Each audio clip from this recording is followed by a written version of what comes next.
Today I want to talk about a very simple item that has been asked recently on my Facebook page, and it's a good question. Why do ghost hunters turn off the lights? Well, stand by, we're going to answer it.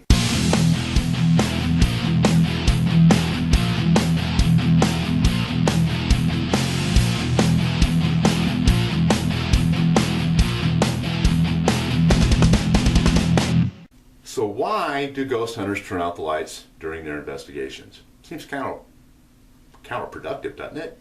I mean, if you're trying to look for a cause of something, turning out the lights would only make it worse. My answer is this.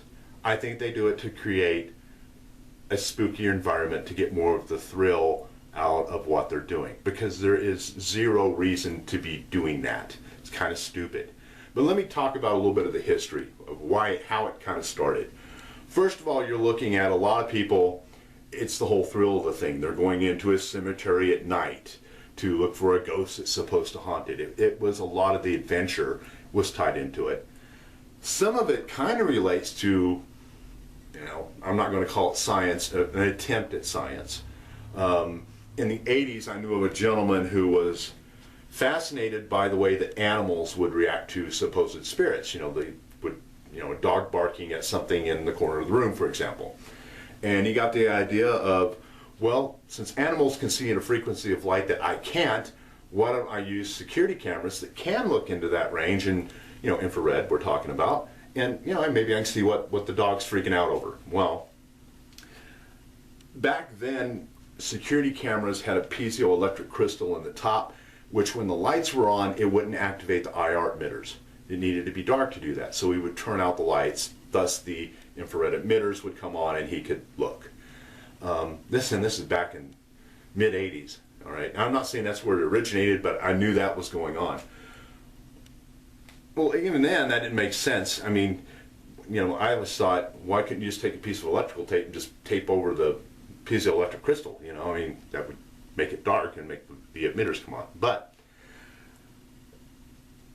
as you're watching TV shows like Ghost Hunters, Most Haunted, Ghost Adventures, in a TV medium, if the ghost hunters were in there with lights on, it really would it would take away the suspenseful element that those shows rely on. And after those shows came on, you have lots of people imitating what they see on TV, thus they're turning out the lights because what they're been exposed to is influencing how they think it should be done.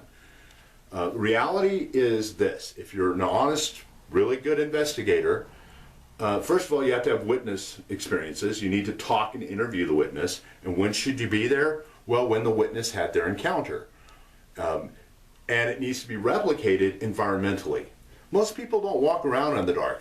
Even if it was, at midnight, or were the lights really out when they're walking from the front door out to their car or something when they had their experience? If the light's on, then the light's on. If the lights are off, then you would have the lights off. But the reason for this is important.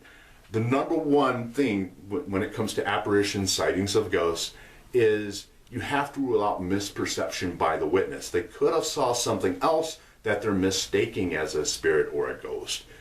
And since that's the number one thing you got to do, you need to know what the conditions are like. That way you can replicate it and you can start trying to come up with different hypotheses and test those to see if that actually is what happened. So that's the correct answer. Turning out the lights just for, to have fun, yeah, call yourself a ghost club or something, but because you're giving ghost hunters a bad name by doing it.